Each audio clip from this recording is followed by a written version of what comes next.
Día 8 de marzo, San Juan de Dios, fundador de la Orden Hospitalaria, 1495-1550. El visitante que recorre un asilo de niños pobres e incurables, como el de San Rafael de Madrid o el de la Malvarrosa de Valencia, dirigidos por los hermanos hospitalarios de San Juan de Dios, presencia un sorprendente espectáculo. Aparece ante sus ojos lo que pudiéramos llamar el patio de los milagros. Parvulicos estropeados, pequeñines ciegos que juegan a San Miguel y el diablo, montados en sus compañeros, pobres cuerpos dislocados y lacerados que no pueden moverse sin ayuda ajena del lecho donde sus dolencias los tienen clavados. He ahí lo que de momento les sorprende y oprime el corazón. Y, sin embargo, por encima de esa precoz miseria flota un soplo de alegría. La veréis en esos juegos para los que no son obstáculo ni la ceguera ni la parálisis. Adviértese limpieza en la persona y en los vestidos de esos pequeñuelos. Los vendajes que llevan declaran el esmero con que se los cuida y renueva. Resplandece por doquier la mayor pulcritud. ¿Cuál es la causa de ese milagro? ¿Qué providencia meticulosa ha derramado su calor benéfico en ese refugio del sufrimiento inocente? Esa es la obra de los hermanos hospitalarios de San Juan de Dios y de su popularísimo fundador, cuya vida vamos a bosquejar. Infancia, pastor y soldado. Nació Juan el 8 de marzo de 1495 en Montemayor, pequeña ciudad de la diócesis de Évora, en Portugal. Eran sus padres de condición humilde, pero de todos estimados. Tendría 8 años cuando oyó el relato que cierto viajero hacía de las maravillas de Madrid. Entusiasmaron al muchacho las palabras del viajero, y sin decir nada a sus padres partió en compañía del desconocido en dirección a la capital del reino. Cuántas pesquisas se hicieron para averiguar el paradero del precoz aventurero resultaron inútiles. Su desgraciada madre murió de pena a los 20 días y su padre buscó lenitivo a tan hondo pesar en un convento de religiosos franciscanos donde terminó sus días en olor de santidad. Abandonado el pobre Juan por su compañero en las cercanías de Oropesa, tuvo la suerte de ser recogido por un labrador rico que le confió la guarda del rebaño. Cumplió también este y otros cuidados que le encomendó su amo, que mereció su confianza y cariño. Le nombró mayoral y le ofreció la mano de su hija, pero Juan, creyéndose indigno de tal felicidad por la falta cometida, abandonando a sus padres, se separó de aquel su segundo padre. Tenía a la sazón 22 años. Alistóse entonces en los ejércitos de Carlos V, en la compañía enviada por el conde de Oropesa para combatir contra los franceses en Fuenterrabía. Más tarde fue también a luchar contra los turcos en Hungría en 1522. Conservóse bueno durante algún tiempo, a pesar de los malos ejemplos e incitaciones de sus camaradas. Pero el respeto humano y el haber descuidado sus prácticas piadosas debilitaron su voluntad y sucumbió a las tentaciones. Un accidente le abrió los ojos. Cierto día que iba a forrajear, cayó del caballo y quedó gravemente herido, con gran peligro de ser hecho prisionero. El peligro despertó su fe, se acordó de la Virgen y acudió a ella con confianza y humildad. La Virgen atendió su plegaria y le asistió visiblemente. «Juan», Le dijo: ya no rezas el rosario, por eso te ha venido esta desgracia. A los pocos días se vio en otro peligro mayor, porque Dios le quería sembrar de espinas y abrojos los caminos anchos del mundo, para que siguiese la senda estrecha de la perfección a que le llamaba. La buena opinión que se tenía de su fidelidad le ocasionó su riesgo, porque movido por ella un capitán le encargó que guardase una presa que había quitado al enemigo.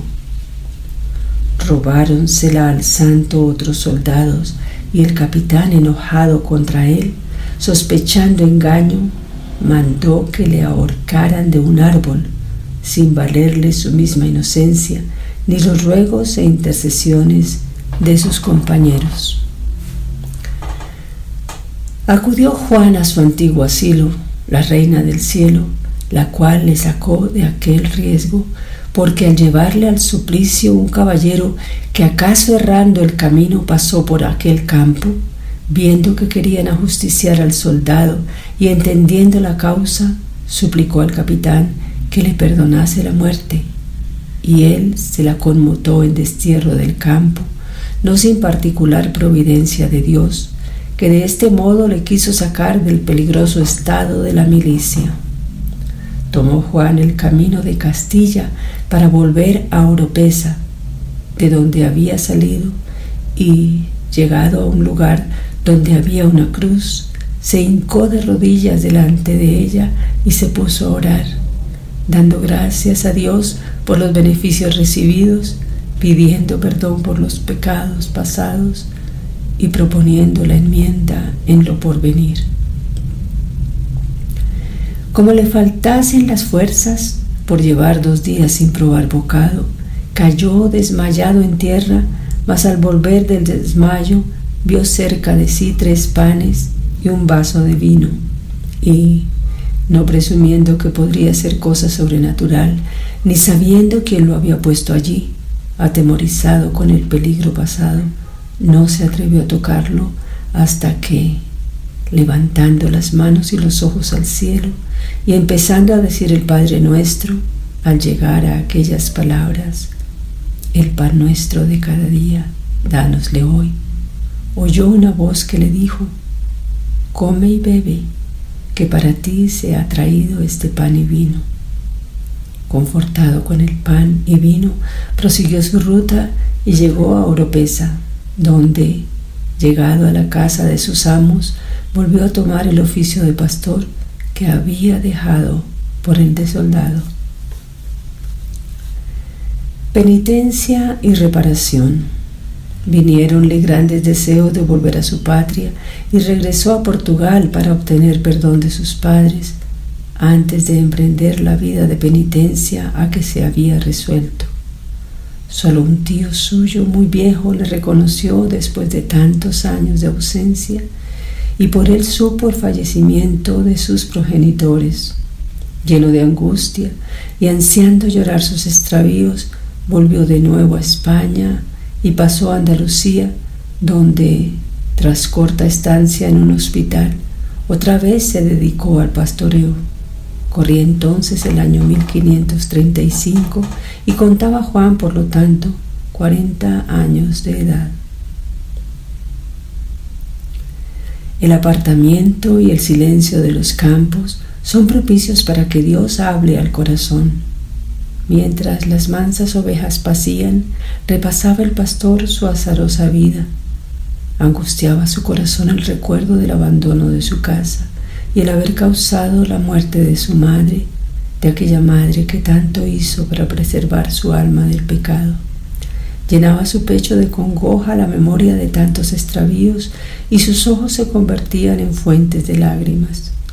De esas consideraciones nació el deseo ardiente de desagraviar a la justicia divina y creyó que el mejor modo de lograrlo era dedicarse por completo al servicio de los desgraciados. Para poner en práctica su resolución, encaminóse al África con la intención de servir a los esclavos cristianos y aún libertarlos si le fuere posible. Alentábanle también la esperanza del martirio, pero en Gibraltar se halló con la familia de un gentilhombre portugués que, despojado de sus bienes por el rey don Juan III de Portugal, se encaminaba a Ceuta. Compadecido de su estado, ofrecióse a servirle gratuitamente, vendió lo poco que tenía para socorrerlo y se hizo peón de albañil para remediar su propia indigencia. El gozo que experimentó en el ejercicio de la caridad fue tan grande que, renunciando a la esperanza del martirio y aconsejado por su confesor, se reintegró nuevamente a España para ser, ya en ella, definitivamente un pobre al servicio de otros pobres. Cuéntase que durante la travesía se levantó violentísima tempestad y, creyéndose Juan que era él la causa de aquella tormenta, díjolo a los marineros y les mandó que le arrojasen por la borda. Dieron fe los sencillos marineros a aquellas manifestaciones de Juan y ya se disponían a ejecutar su deseo cuando éste pidió unos momentos para rezar. Hincóse de rodillas y al instante se apaciguó el mar y pudieron terminar la travesía con la mayor bonanza. En Gibraltar se hizo buhonero con intención de practicar noblemente la caridad con la venta de objetos piadosos a módico precio y dando a los pobres las ganancias. De allí pasó a Granada, donde puso una pequeña librería con la intención ya dicha. Eso ocurría en 1538. El gran apóstol de Andalucía, el beato Juan de Ávila, predicaba en aquella ciudad y Juan asistía a sus sermones. Hizo un día el panegírico de San Sebastián. Las saetas que, como se entendía en el emocionante relato del predicador, laceraron las carnes del santo mártir, hirieron más profundamente aún el corazón de Juan y le conmovieron de tal modo que prorrumpió en sollozos estruendosos y, confesando públicamente sus pecados, se golpeaba el pecho y se revolcaba en el suelo gritando: «¡Misericordia! ¡Misericordia!». Y exclamando así salió del templo y corrió por las calles de Granada, seguido por los chiquillos y por el populacho que decía: «¡Al loco! ¡Al loco!». Suelen tener los santos sorprendentes originalidades. No extrañemos, pues, ese dolor tumultuoso de Juan, el recuerdo de sus pasadas culpas, puesto muy al vivo, sin duda, por el relato del martirio del santo, cuyo panegírico oía, fue causa de aquella explosión de dolor y de aquel como punto de desespero. Compadecidas de su estado, algunas buenas personas pensaron que valdría más llevarle al manicomio, y viendo Juan en ello un medio de hacer penitencia, siguió haciéndose el loco. El trato que se daba entonces a aquellos desgraciados no era sobradamente caritativo, era más bien cruelmente bárbaro. El antiguo soldado convertido recibía diariamente una tanda de azotes hasta derramar sangre. Ser despreciado y sufrir era todo su deseo, pero su confesor juzgó que sobrepasaba los límites de una justa discreción y le mandó cesar. Obediente a sus prudentes consejos, cesó de hacer el loco, dejando atónitos a sus guardianes por tan súbita curación. Ya en libertad, solo pensó Juan en los medios de realizar el designio que se había formado de aliviar a los pobres. Púsose bajo la protección de la Santísima Virgen e hizo con tal motivo la peregrinación al santuario de Nuestra Señora de Guadalupe en Extremadura. De regreso a Granada, se dedicó a vender leña y repartía entre los pobres la ganancia que sacaba. Alquiló después una casita para los pobres enfermos, proveyó a todas sus necesidades y los cuidó con tal celo y abnegación que era la admiración de toda la ciudad. Esa fue la primera semilla de la futura orden de la caridad, cuyo fundamento fue la pobreza y que es en nuestros días el sostén de la misma al cabo de 4 centurias de existencias. Era el año 1540. San Juan de Dios y los pobres. Juan se pasaba los días junto a los enfermos. Por la noche recorría las calles en busca de aquellos desgraciados y los llevaba a cuestas a su hospital improvisado. Tenía además que pedir limosna y comprar lo necesario para el alivio de sus protegidos. ¿Cuántas veces le vieron los granadinos atravesar sus calles con un atado de ropas viejas al hombro o con una cesta al brazo llena del pan que las gentes caritativas le daban para sus pobres? El amor que les profesaba le hacía ingenioso.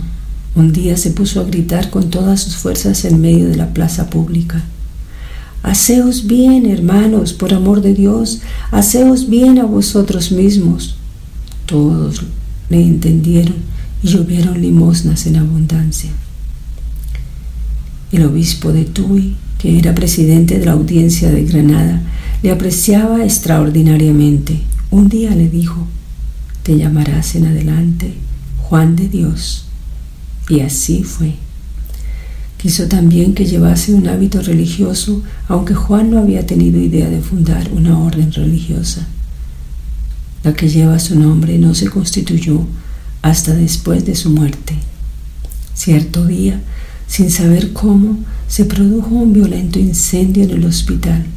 Desafiando las llamas avivadas por el viento, Juan salvó uno tras otro a todos sus enfermos, transportándolos al lugar seguro. No satisfecho con ello, quiso salvar también muebles y camas arrojándolos por las ventanas, pero de improviso un torbellino de llamas le rodea y nadie cree haya salvación para él.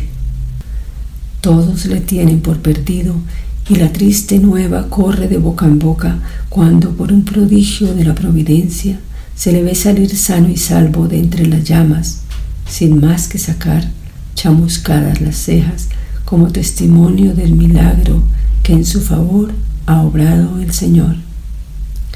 Como si las llamas que lo rodeaban nada pudiesen con el fuego ardentísimo del amor de Dios y del prójimo que en su pecho ardía. En el decreto de su canonización hizo constar la Iglesia tan sorprendente milagro. Era demasiado activa la caridad de Juan para contentarse con el cuidado de los enfermos recogidos. Socorría también a los obreros parados, a los estudiantes sin recursos y aún a los monasterios necesitados, pero siempre con el secreto designio de llegar a las almas a través de los cuerpos. Tal es, en efecto, la ley fundamental que preside su obra. Las pobres gentes extraviadas eran objeto de cuidados especiales y muchísimas llegó a sacar del atolladero. Un día, de esas desgraciadas mujeres le injurió al pasar llamándole santurrón, hipócrita y otras lindezas por el estilo. Juan le dio dinero y le dijo: «Toma, vete a gritar en la plaza pública todas esas injurias que me has dicho aquí». Tan feliz se sentía este hombre generoso que, superior a todos los oprobios, como el apóstol, gozaba al ser despreciado por Jesucristo. Bien llevaba el nombre de Juan de Dios que el obispo de Tuy le había dado. A esa inalterable paciencia unía el mayor desinterés. Citaremos un caso. En cierta ocasión halló al marqués de Tarifa, don Enrique, jugando con otros señores, y entre todos le dieron la limosna hasta 25 ducados. Por la tarde de aquel día se disfrazó el marqués y, fingiendo ser un gentilhombre desgraciado, acudió a Juan diciéndole: «Padre mío, vea mi triste situación, me ha abandonado la fortuna y de gran señor he quedado reducido a la triste situación de mendigo. Tenga la caridad de socorrerme». «No desconfíe de aquel que a nadie abandona», respondió Juan. «Aquí tiene lo que acaban de darme», y le entregó los 25 ducados. Muy edificado de aquel acto de generosidad, refirió el marqués a sus amigos lo ocurrido, devolvió después la limosna al hombre de Dios y en adelante le socorrió en todas sus necesidades. Se le aparece nuestro Señor, su última enfermedad. Puede presumirse que el Señor no le escatimó pruebas ni tentaciones. Para animarle y confortarle, apareciósele Jesucristo en varias ocasiones. Mientras se hallaba un día rezando ante el crucifijo, presentósele el Señor en compañía de su Santísima Madre. Tenía la Virgen una corona de espinas en la mano y acercándosele se la puso con cariño en la cabeza, diciéndole al mismo tiempo: Juan, por las espinas y los sufrimientos has de merecer la corona que mi Hijo te prepara en el cielo. Los dolores que entonces sintió fueron acervísimos, pero abrazado en amor contestó: Madre mía, vuestras espinas son mis rosas y esos sufrimientos mi paraíso. En otra ocasión halló a un enfermo casi moribundo, cargóselo a cuestas, lo llevó al hospital, lo acostó y le lavó los pies. Al ir a besárselos, vio con sorpresa que estaban taladrados como los de Jesucristo y, levantando los ojos hacia el enfermo, reconoció en él a nuestro Señor, que complaciente le miraba. Al cruzarse sus miradas con las de Juan, le dijo Jesús: Juan, todo lo que haces a los pobres, a mí me lo haces. Sus llagas son mis llagas, y a mí me lavas los pies cuando a ellos se los lavas. 13 años de continuado y abnegado servicio a los pobres, con un régimen de vida agotador, con poca o mala alimentación de cebollas cocidas, con ayunos continuos y prolongadas vigilias, acabaron por rendir a aquel valiente atleta de la caridad. Acudió a visitarle la piadosa y compasiva dama, doña Ana Osorio, y conoció al instante que estaba próximo a su fin.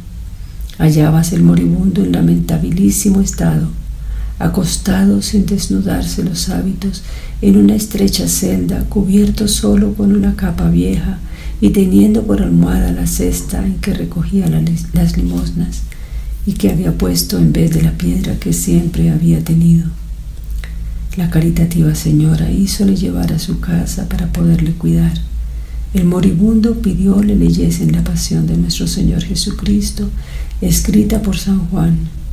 Cuando terminaron la lectura, suplicó acudiese uno de sus colaboradores llamado Antonio Martín, para recomendarle todos sus protegidos, es decir, los enfermos, los pobres, las viudas y los huérfanos, y satisfecho ese impulso de caridad, pidió que le dejasen solo.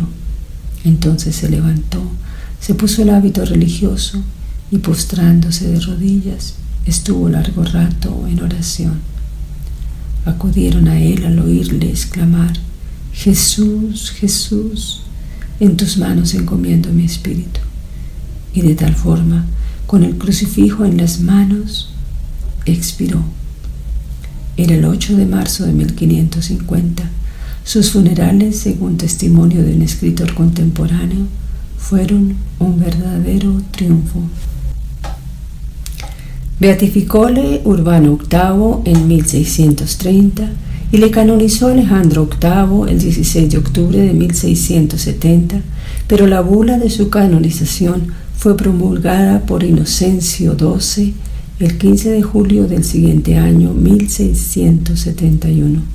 Clemente XI fijó su fiesta el 4 de mayo de 1714 con rito de semidoble.